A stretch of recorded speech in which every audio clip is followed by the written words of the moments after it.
Welcome back to the boys. Welcome back to the... Anyone else? Welcome back to the boys and I. Were we supposed to chime in? I didn't realize. Well, there was a lot of background noise. My name is... I didn't know it's something we did as a chorus. Yeah. It's not a question of doing it as a chorus. It's a question of having a sense of decorum while your good boy Joel is trying to introduce the show. I thought... Do you want us to clap? Yeah. Sorry, boss. I thought me opening a tall boy in the background would be, like, atmospheric.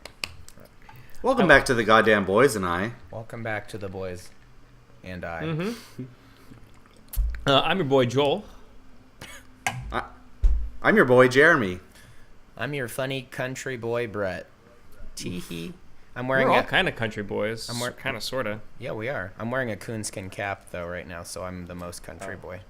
Oh, I should do costumes. That's hard to top. I was just, I'm trying to be, like, the most patriot I can be for this week's discussion. So I'm wearing this hat over a MAGA hat over a Black Lives Matter beanie. So it's pretty cool, guys. I Covering can't all the wait bases. to see it. Yeah, I can't wait. In case you're watching this or listening to this past its upload date, we are recording it on August 16th, 2017, the week in which America decided it was either going to be racist or not racist. You shouldn't tell people we record this the week before, or else they'll be like, oh, why am I watching this? Just pretend we recorded it yesterday and all the news is still topical. Whenever you're listening to this, we recorded it yesterday. But you're right. I mean, every week is crazy nowadays, but by all means, set the tone. So we're going to talk a little bit about our reactions to everything that's been going on in Charlottesville and Washington, D.C., and kind of all over the country from our various shades of white boy points of view. In case you're super not aware, there was a rally in Charlottesville over the past weekend. They called it Unite the Right. It was super gross. On Friday night, they had a tiki torchlit rally to a statue of Robert E. Lee, and then the next day they tried to rally again. They were met with counter-protesters, and a right-wing, I'm not going to say activist, I would say a white supremacist ran over a crowd of people and injured close to almost 20 people, 19 or 20 people. A woman died. A 32-year-old legal worker died in the in the intentional murder. And it was just a general riot. Would you call it a riot? I don't know if I'd call it a riot. It's not like the police were intervening or anything. Oh, and in addition to that, also 2 police officers were killed when their helicopter went down. They were monitoring the whole situation. They weren't attacked, but they wouldn't have been up there if it hadn't been for what was going on. I didn't So that's even sort hear of about that. My goodness. Yeah, it's real. I think they were state troopers or something. I'm not sure. But the whole situation was pretty fucked. And in times of crisis, we look to our leaders for guidance and for a sense of national unity. Mm-hmm. And the first statement that President Trump had was fairly equivocating, talking about how there were violence on many sides. And not a lot of people, almost everybody in the country felt like that really wasn't sufficient to encompass what had been going on, and especially when there's a fatality and injuries that we're talking about here. And a fatality and injuries not from fatalities and injuries from an intentional act of domestic terrorism. Right. And so people looked to him again and called on him to make a further statement. He made a clarification statement on, I'm using finger quotes there, on Monday, where he did kind of weakly, he felt forced, denounced Wow, videos are just auto-playing on my computer. Keep going. He denounced, it felt like he was forced to denounce, but he did denounce white supremacists and Nazis. And then the next day during a press conference where he was supposed to be bragging about an infrastructure initiative, I guess, that he had, he really let loose and said that no, I actually felt like my first statement was accurate. I think that there was violence on many sides, and the alt-left is to blame as well as the alt-right. And that's sort of where we are. That was yesterday for us. That was Tuesday. And that's sort of where we are right now. Don't forget about the Daily Stormer. Well, Brett, take it away. Oh, well, this neo-Nazi site called the Daily Stormer, they basically, this hacker who's really affiliated with it, was making these threats to go and send followers to the woman who died's funeral, Heather Heyer. Yes. And then there was all this stuff about it. I guess GoDaddy, what happened? They like shut down the Daily Stormer's hosting. Yeah, and so they went to try and bring their hosting to Google, and Google said no. Yep. And they bounced around for a while, and now they've got like a Russian domain. They were also kicked off of YouTube in addition to all of this. Yeah. There's just a lot going on. I mean, not to like drown you guys in recap here, but there's just so much happening. So, Joel, Jeremy, where do you even want to begin to start tackling this? It's hard to know where to start because it's a shit show from beginning to end. That these people were allowed to organize there in the first place. Under the guise of preserving history, I guess. Isn't that what they're saying that they were doing? They're preserving history by demonstrating against bringing down a statue of Robert E. Lee. Right. I think it's one of the excuses that a lot of people use when they're protesting the bringing down of these statues because it's part of our heritage and we can't erase our heritage.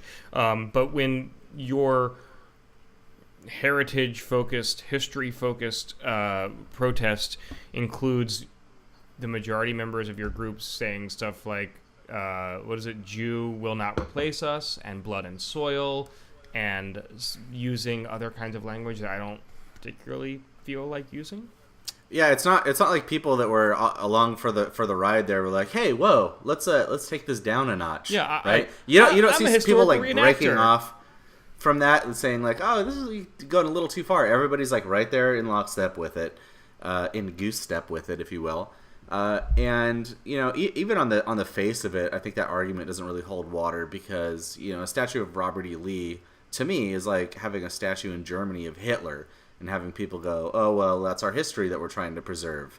That's like a history that you should be trying to cover over. And just think about being like an African-American person in the South and living in a town where there's a statue of Robert E. Lee, just looking down on you, a guy who waged a civil war basically for the right to enslave you as a people, and it's there looking at you every single day. I mean, it's a symbol of oppression, and that's why people are kind of at this point saying, maybe we should take those statues down. It's a little weird.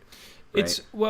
It's a little weird that the statues are in places of memorializing or revering or idealizing a lot of these people. Now, I think that there is a way, and we can get into sort of what we should do about these statues. I mean, maybe that's, I don't want to direct the conversation maybe too much, but there's a way to honor history and to contextualize who these people were and what they did while not having them in public places on, state or federally owned ground or city owned ground, municipally held ground, without turning these people into objects of reverence as opposed to objects of like education, I would say. And so a lot of things have been proposed to what we should do with these statues, because I don't really think anyone on the left is saying, let's erase these people from the history books. And in fact, I think that would be doing the victims of slavery or, white supremacist violence in general. I think it would be doing the victims a disservice. I think that most people would agree that a museum would be a good place where you can actually have exhibits on who they were and contextualize, put them in the context of the history.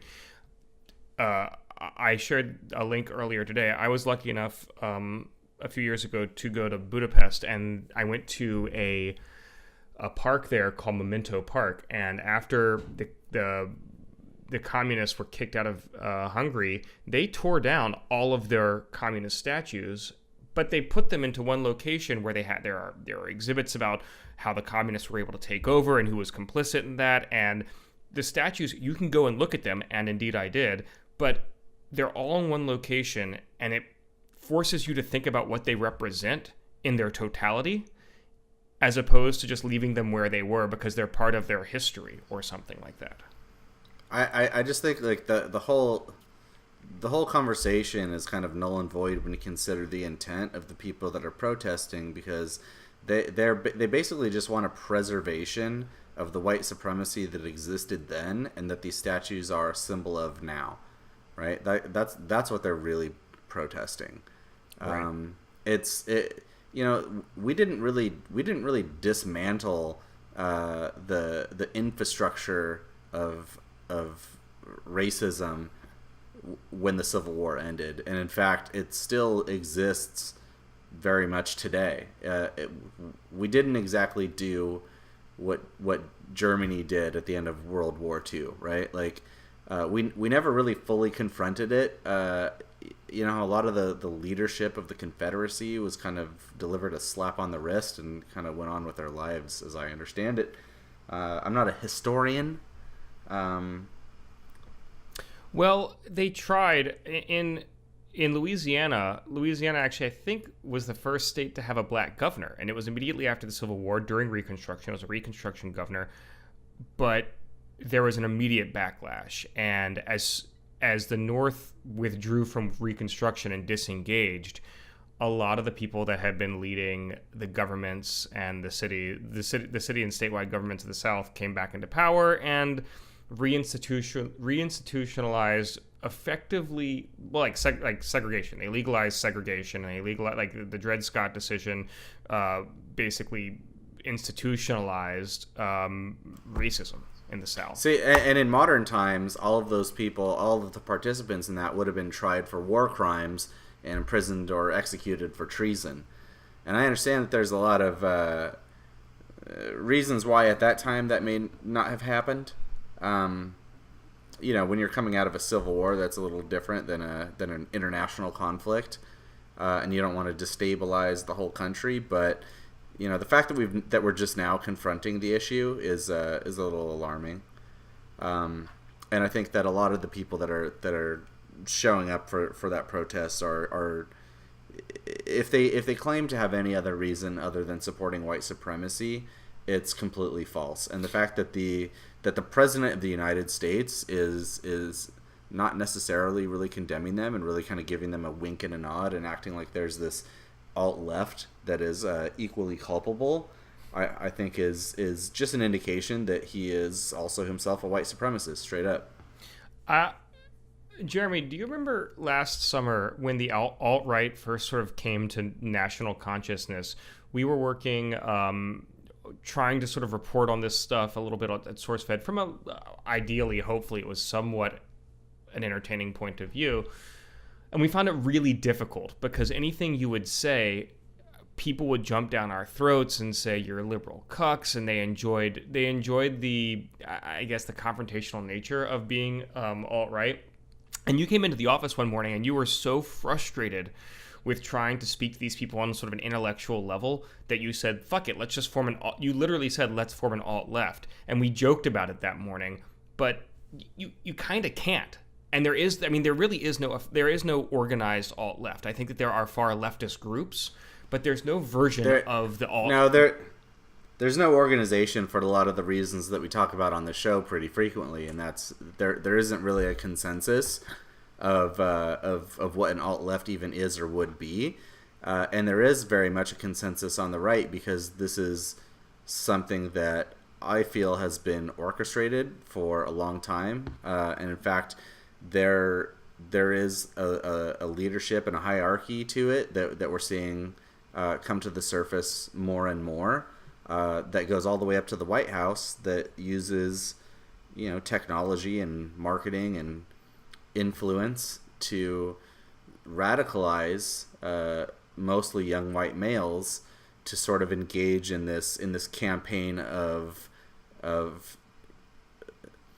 I think half of them are actually racist, right? And I think half of them just think that it's funny. They're like South Park Republicans, right? Like, I agree, yeah. Their line is, I hate conservatives, but I hate liberals more. They hate this PC culture. on some level, I think all of us think the PC culture kind of takes it a little too far often, but its intentions at least are in the right place, whereas the intentions of whatever the alt-right is can only be chaos or white supremacy, right? And if your idea of a joke ends up in people being like actually fucking murdered, it's not really that funny of a joke. But there's so many excuses made for it, because they can constantly fall back on the argument that, the stuff that we're posting on Reddit and the stuff that we're posting on Facebook and everywhere, it's just jokes, it's just shock humor, it's whatever, not a big deal. But Brett, how do you feel about all this? Am I on this podcast? Hey guys. I don't know. You got to pipe up, son. The boys and I have a lot of opinions we want to share. Well, I didn't want to speak over either of you, so. Listen, I mean, if you're talking about this flag stuff, it's like, I don't know. It's like in regards to like Lee himself, like there's, the Daily Beast posted this thing where they were kind of going into the fact that it was towards his final years and stuff, he was pretty much aware about all the stuff that these monuments evoked and whatnot. I think they call it the cult of the South. Let me look on that, though. I don't know. The cult of the lost cause is what they call that. Yeah. Right. But, like, he didn't have it at his funeral. Like, it says, like, in 1870, flags were notably absent from his procession. Like, the soldiers marching didn't wear their old uniforms because they thought it would be, like, treason to be, walking around in those uniforms and stuff. There's a quote from him that's like, I think it wiser, moreover, not to keep open the sores of war, but to follow the examples of those nations who endeavored to obliterate the marks of civil strife and to commit to oblivion the feelings it engendered.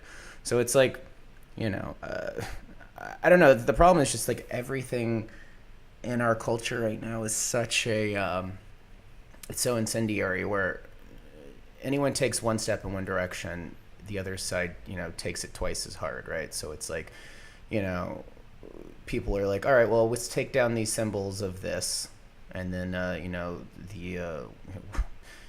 these white nationalists or whatever are like, oh, no, you're erasing our history. And then, then they have to take it two steps further or whatever. And then the people pretending this slippery slope of like, oh, like James Woods, who's a nut job. But like, he tweeted where he was like, what's next? The statue of the Marines, and then, of course, our president being like, oh, well, what, oh, there's talk. What's next? Statue of George Washington being taken down, where it's like everyone assumes the slippery slope is just going to roll twice as hard in their direction. But like none of it really makes sense. And like so little of it is like grounded in like reality. It's just everyone like waging their own like private mental war and like. But that's the problem that leads to all actual wars, right?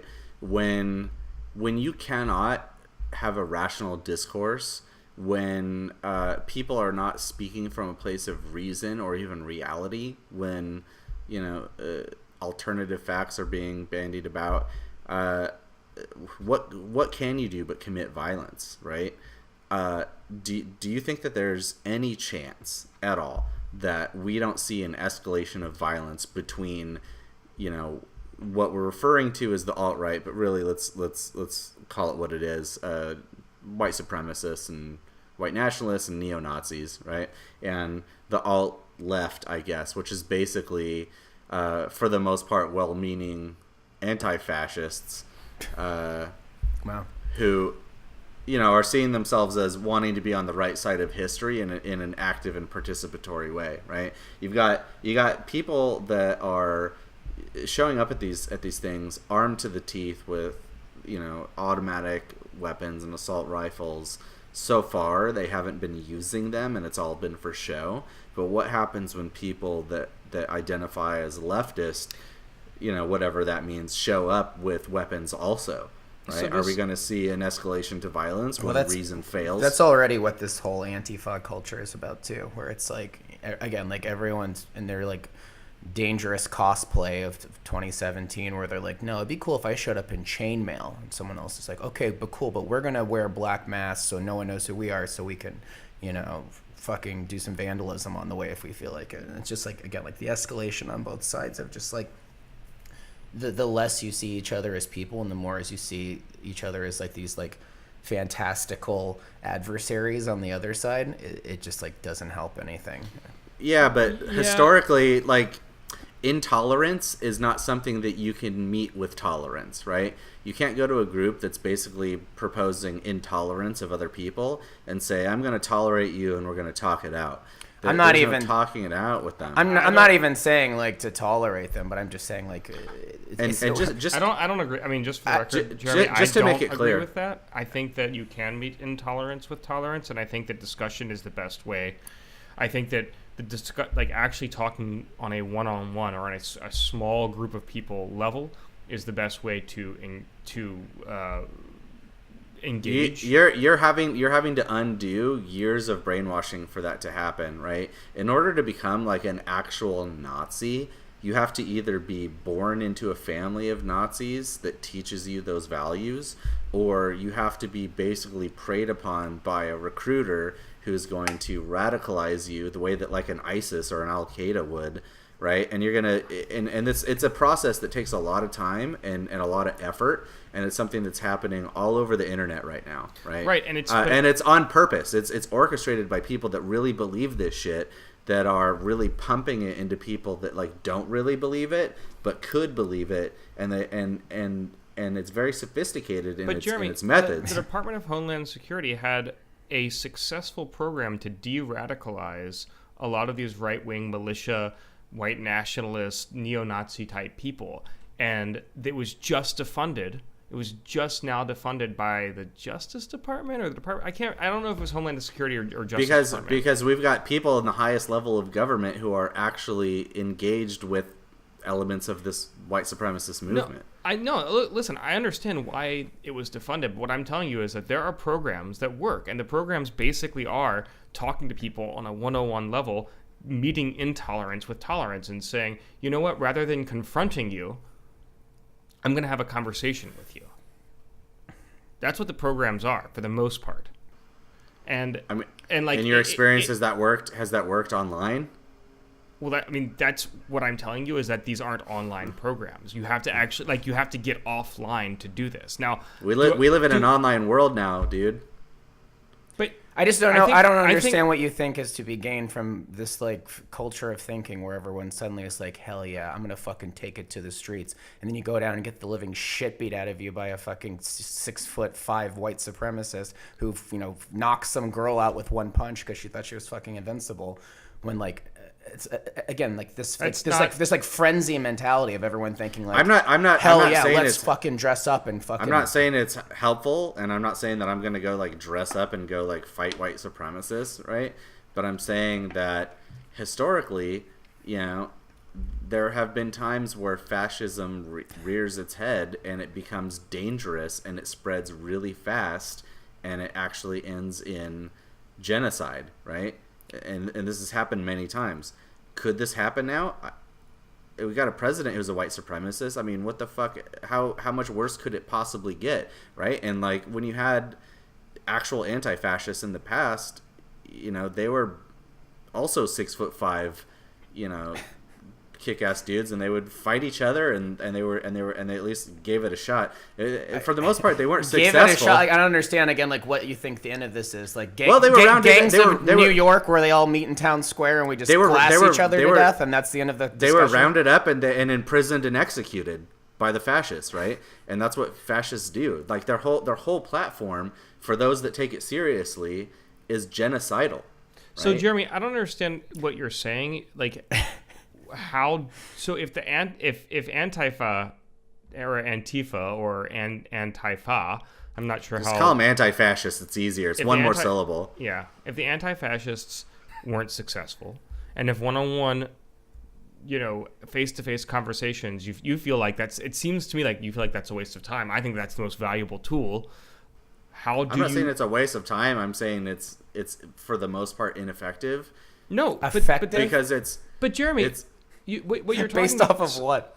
No, I said ineffective. Oh, It's years behind, right? The indoctrination and the radicalization has been happening for so long that I'm not saying the force of will to like overcome it is almost insurmountable. I just again like I'm not offering a It's solution because hard I don't work. have No, one. I'm saying that we're on a collision course for physical violence. What I'm telling you is that it's hard work, and that there are people who are trying to do that hard work, and they're not being allowed to. And like a lot of times, I feel like we complain about, oh well, it's really difficult, and there are all these like obstacles in our way, and blah blah blah blah blah. I was listening to a conversation on the radio with a man who he was a white teacher in Tennessee, and he's liberal, but he says like, look, I ignored it for so long, and I need to engage. And how am I going to engage? I'm going to actually join programs in rural Tennessee that drive out to these compounds and actually like engage people in conversation. For him, doing a good deed, like being an in-person good deed, isn't like going to a black church or like shaking hands with a black person. I think a lot of people need to do that, but for him, it's I actually need to talk to the other side more than I need to talk to people who are on my side who feel victimized. And it's hard work. Like politics is hard work. Changing people's minds is hard work. It's easy to radicalize people online with memes and like confrontational, hilarious posts about rare pepes and like bullshit and South Parkisms and whatnot. Like that's easy to rile people up, and that is one of the good things. Like one of the good and bad things about the internet is it's easy to reach a mass audience and to organize mass online. The hard work, the thing that actually gets results though, is in the streets. That's why you see people knocking on doors and driving people to the polls is the best way to ensure election results. It's not like, I mean, look, we all retweet. Like I retweet stuff. I tweet things out on my social media accounts, but like that's not going to change that many minds. Now, I live in LA and I love living in LA. What I should be doing, honestly, is driving out to fucking Riverside and talking to people, Well, that's what I should be doing. Also, I mean, like, what do you think's more effective? Like, okay, Charlottesville is happening. I put on my riot gear and I go down there and I'm like, hell yeah, let's take some Nazi scalps. Or going down there with a camera and documenting it, where it's like the whole like sunlight is the best disinfectant, where it's like the number of people that witnessed, those guys marching with their tiki torches and their shittily dressed uniforms, that then like Twitter accounts like Yes You're Racist, where they went one by one and identified them, and now people they work with are like, oh, this is my coworker. A lot of those guys lost their jobs. Like when you drag them out into the sunlight and they're not in the realm of the anonymous is like when stuff happens. In the court of public opinion. I think they were, for the most part, already prepared for that to happen. I don't think they were, based on their reactions. Went out into public like that. Peter, so many of these people are saying like, this doesn't represent who I am. I'm not a white supremacist. I didn't. You shouldn't judge. It's like, no, okay, yeah. Were you ready? When you're in the moment, chanting, and like for so many of these people, it really like look. I'm not saying that I'm going to say something, and I don't mean to trivialize it, but for a lot of these people, it's a game. Yeah, they want to go out there and piss people off. They like pissing people off. But when when the ramifications fall on their shoulders and they realize like, oh, this actually is going to affect my life, you suddenly see a different attitude from them. And when you meet them, head on and whip them into this frenzy, where again, like where you can even.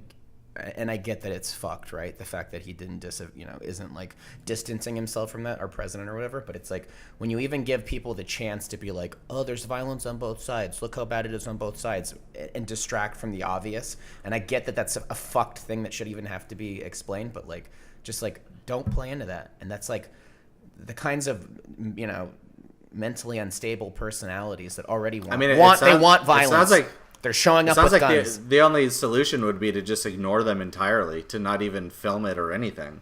Well, that because when you go there with the camera, you're basically just creating awareness, which people will respond to in one of two ways. They'll be like, "Oh, I'm aware of this," or they'll go and they'll get all riled up about it in the same way that the memes riled up the alt-right in the first place, right? I think so. In some cases, they orchestrate it to rile people up, so that everyone will get pissed and it will become a big, like, you're totally right about that, Brad. Oh, like 100%. I think, Jeremy, in almost every case they do this. They're having a demonstration there's an alt-right demonstration that's going to happen in San Francisco this weekend. That's not still going to happen, I don't think. It is. They got the permits from the National Park Service. There was Milo Yiannopoulos talking at fucking Berkeley. You think he chose Berkeley because it was going to be a home of welcoming students for him? No, I mean he was invited by the they're doing students. it to be antagonistic. Right? No, that's what I'm saying. They're doing it to rile people up. They're doing it to get a reaction. And Berkeley doesn't need a lot to fucking. Oh, cool. Let's destroy the campus. Cool. Like, you know. Here's my feeling about it. Right. Like it's a nice thought to think that they're like a small group of mentally ill people that you could just ignore and they're going to go away, but that's not the case, right? There's a lot of them, a lot more than I think we realize, and they feel emboldened right now by the current administration and the way things are at the moment, and they're coming out of the woodwork in a really big way, and they're serious about what they're doing. It's true, and it's gonna have serious repercussions whether you ignore it or whether you confront it or whatever you do. I'm really not offering a solution here. I don't have one. Frankly. And look, I'm not trying to shit on the idea of going down there. My prediction is violence. That's my prediction. Okay, I'm not justifying it. I'm not saying that it's good at all. You know, it's the worst thing that could possibly happen.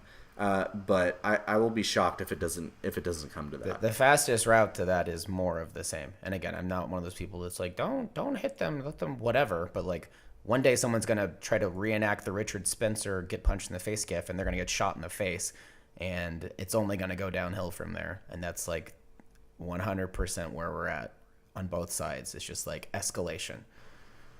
Yeah, there's gonna be at least one of these guys that is mentally ill that's there with a machine gun, and you know, in this most recent incident you had dudes that were armed like they're in the military, and when the police first showed up they had like sticks. You know, they were absolutely unprepared and under-equipped to deal with it in any way, shape, or form. If those guys actually opened fire, like it would have been a fucking massacre. I mean the fact that I truly don't have a real ultimate problem with the idea of the Second Amendment. I think that Americans should be allowed to own firearms, you know, but should they be allowed to menace the public with their firearms? No, and so this is the thing. There are limitations on free speech. There are. You cannot go into a crowded theater and shout fire, fire, fire. You can't do that. It's and if you do that, you get into legal trouble. You get arrested and you go to jail. I mean, that is a court case. Like why does the military show up and like tear gas and beat the living fuck out of Native Americans at the North Dakota pipeline, and then they show up with sticks and just give dirty looks to a completely armed militia? So this is where I'm going with this: is that like there are limitations on what you can and can't say in public and where you can and can't say stuff. And I don't understand what's so controversial about saying you shouldn't be allowed to amass with guns at a public protest. And I know that there are some people in militias on the right wing and probably some crazy leftists as well who say, well, that's the whole point of the Second Amendment, is that we need to be able to, you know, in case of a tyrannical government, we need to be able to bring them down. We need to have like the legal right to do that. But it's not what it's being used for. It's being used to intimidate people and intimidate them into, like, if you're a counter protester and you've got a sign and you're in a screaming match with somebody who is in military fatigues, a flak jacket, carrying an automatic weapon or a semi-automatic weapon over the shoulder and a pistol, you're going to be scared for your life. Like that is like that limits free speech. Having that there limits free speech. You're going to be scared to say some things that you might otherwise have said. So, what do you guys think you're going to say if we get to a point where there is an escalation of violence and they like declare martial law and start arresting people and treating the people on the left the same way that they're treating people on the right? Do you think that could happen? Yes. And I don't want to sound like paranoid, but everyone throughout history has always said it can't happen here. It's not going to happen here.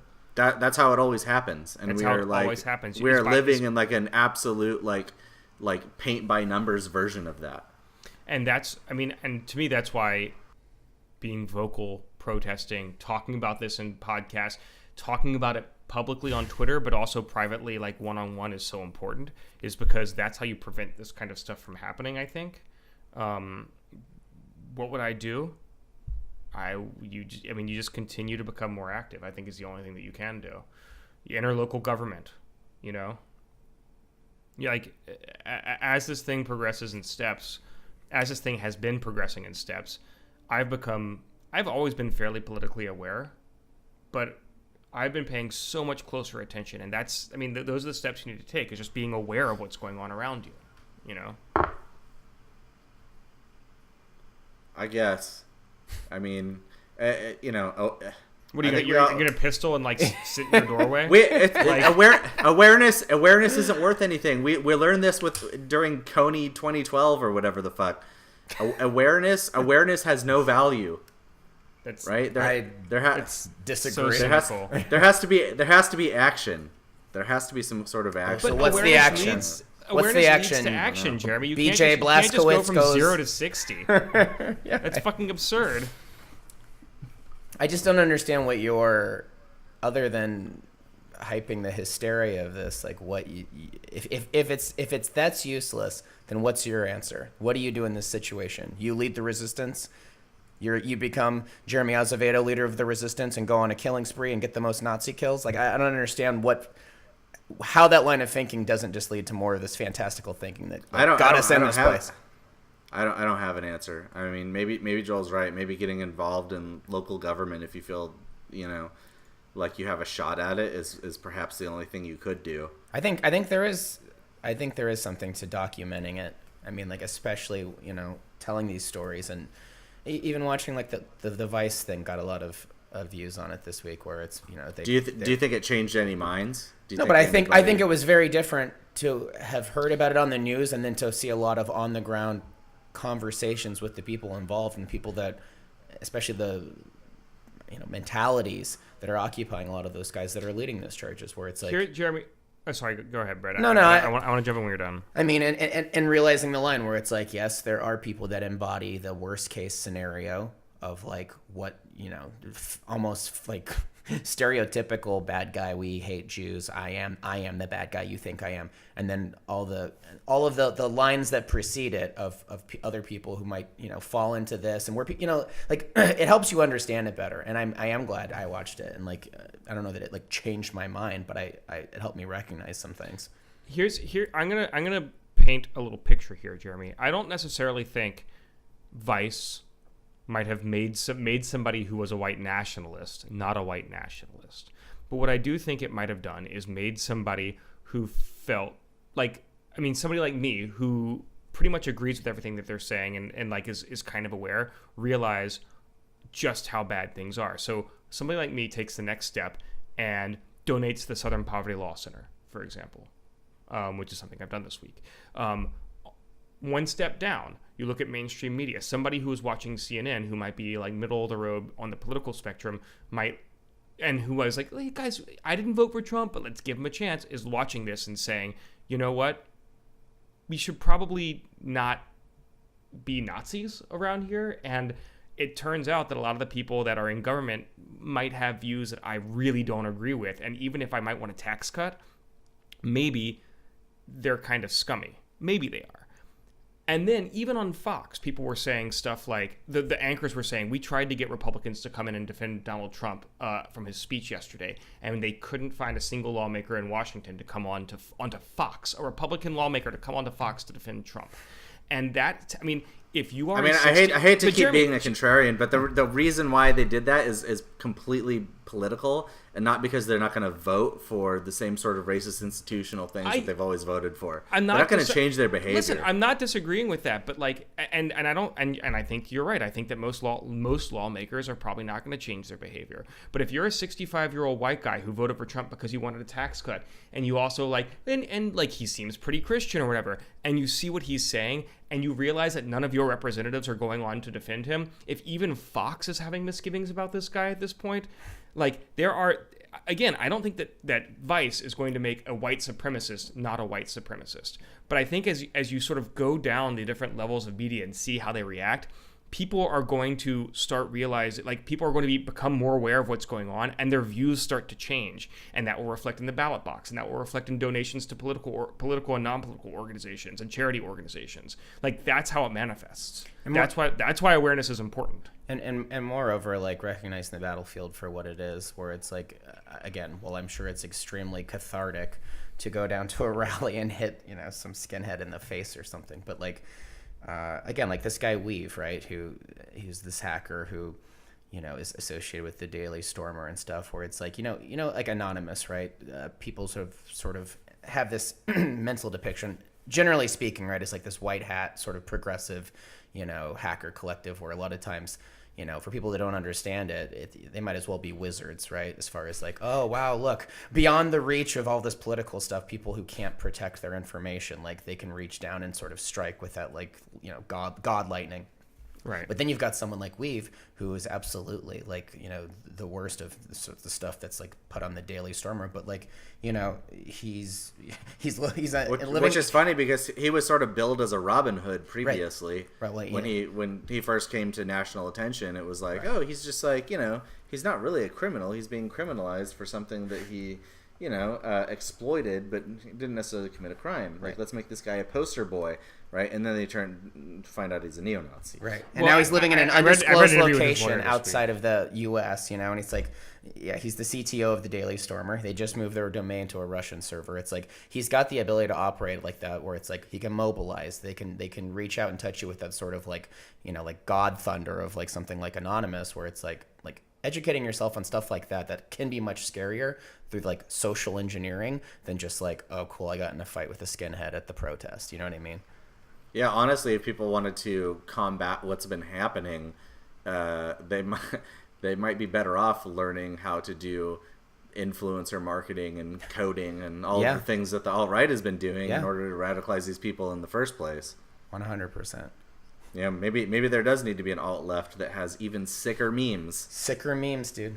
The meme war is real. I'm sorry, Joel, I didn't mean to step on you there, but what were you saying? No. I mean, yeah. I didn't have anything salient to add. I was just going to jump in with my pompous jumping ins. Well, again, so I mean, just going back to what we were saying a minute ago, it's like, in terms of your options, I don't think you're as limited as it feels like you are sometimes if you're serious about it.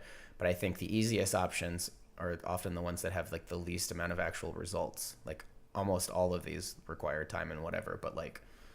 Right. I don't know. Do we have any final thoughts on this? I mean, I'll go first. I have pretty mixed feelings about it because I think I feel like I'm in a state of confusion and a little bit of hopelessness here.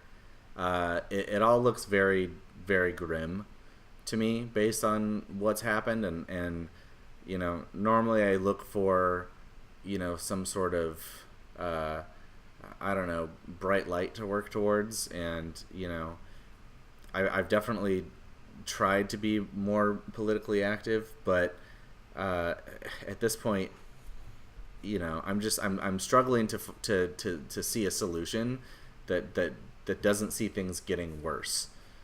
It just seems like it's getting worse and worse and worse and worse. And no matter how much we talk about it, and everybody's talking about it, it's like all I see on Twitter, it's like all I see on Facebook, right? And maybe I'm in an echo chamber, but it just feels like everybody's trying, and nothing is stopping this long, slow slide into oblivion, right? This creeping fascism that keeps happening. Maybe shaming them will help some. I don't think they feel ashamed about it, right? I think that's an act as much as it is an act when a politician says they don't stand by Trump, but then they enact racist policies.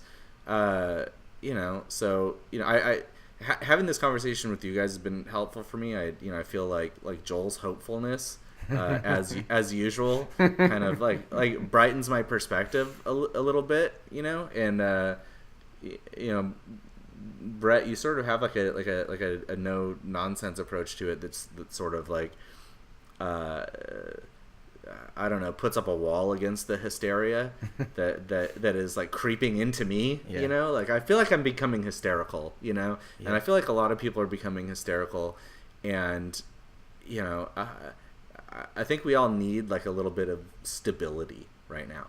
Right? We need like a little bit of structure right now. We're all looking for a way to bring some normalization to something that seems to be spinning out of control.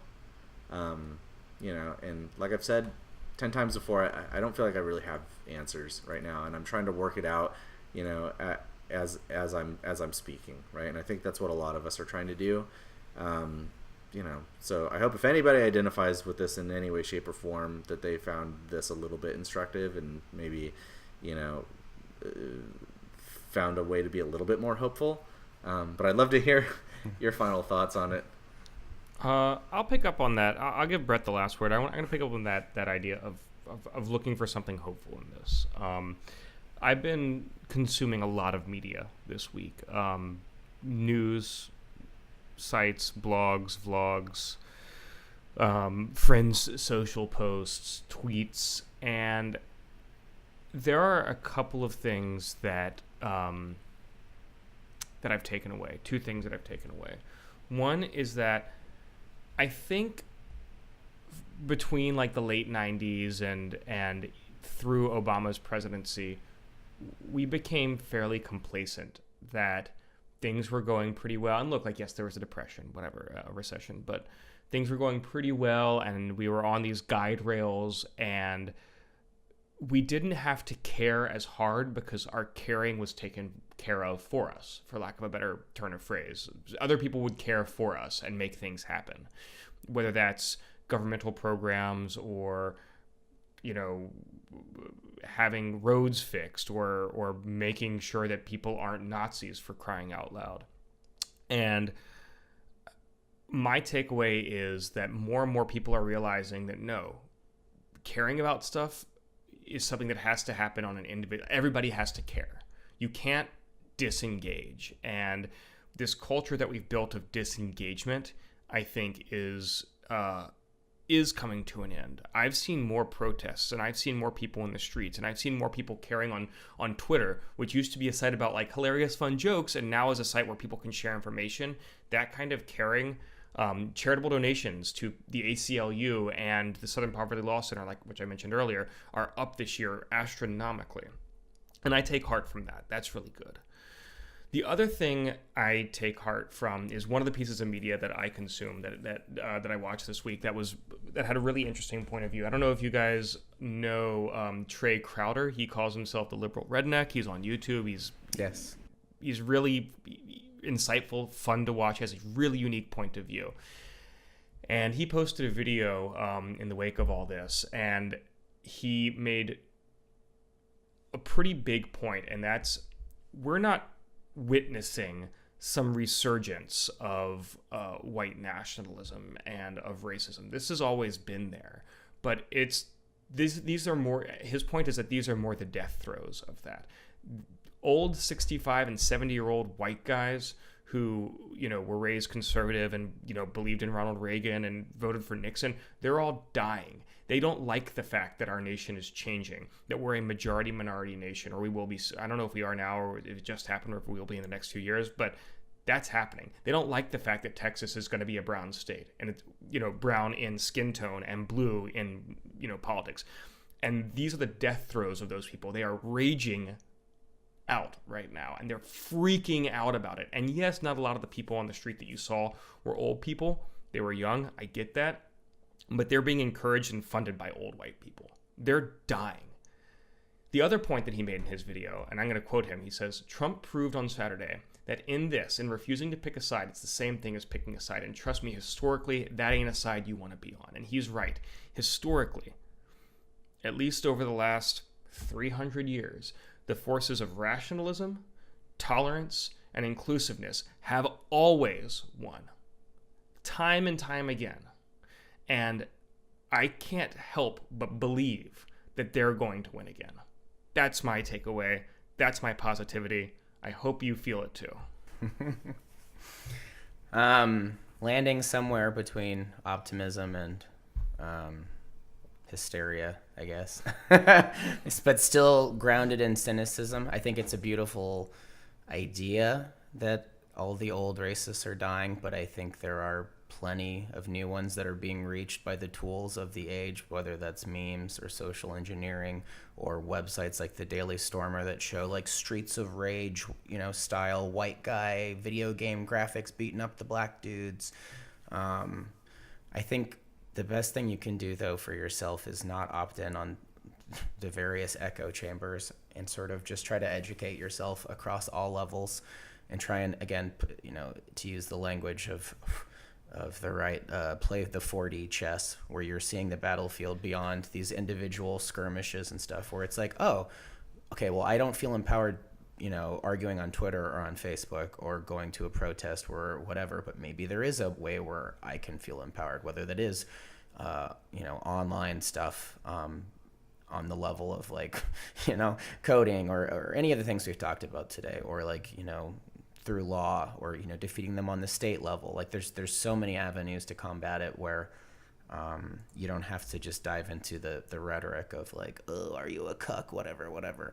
And then I think also trying to reach people, again, along all the varying degrees that down this sliding slope towards actual cartoon villain, there are a lot of people, and probably a lot of people who feel disenfranchised or trapped, where it's like, oh, I'm conservative, but I'm being bunched in with this stuff, and I don't, trying to reach beyond these roles and these party lines and stuff, and actually listen to what people are saying, trying to understand someone who might truly just feel, that they're preserving Southern history or something, right? Like, I think there are steps along the way where you can reach people where they're not lost causes, for lack of a better term, where it's like by virtue of having conversations and trying to actually just have that discourse and educating and sharing ideas and seeing each other as people and not just like cartoon villains, which is just like, again, what we escalate to time and time again with all of this like ridiculous fucking, dress up, again, like battle cosplay stuff. Like, I don't know, it's just getting stupider and stupider, and it doesn't serve anything except to like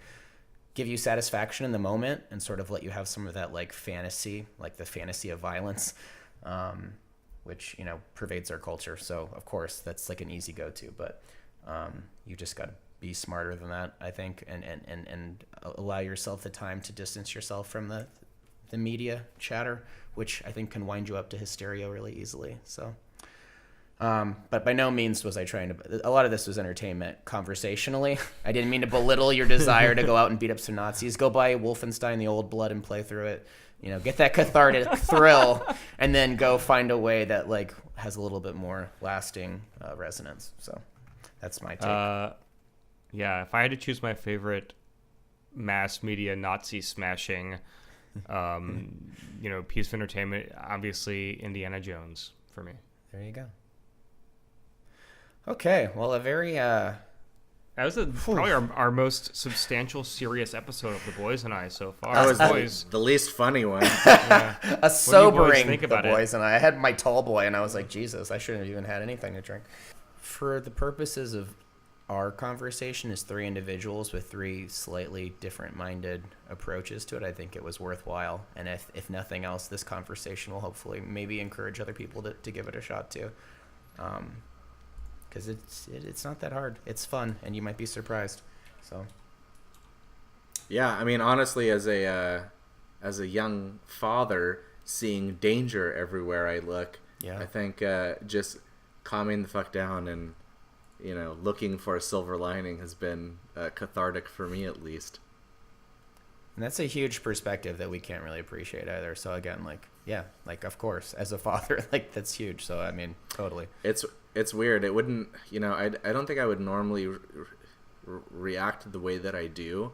But now it's as if you cease to think about yourself only, and you start to think about how are people going to engage with my child? Like, what sort of ideas is my child going to be confronted with? Like, what sort of violence could happen in the city where I live, right?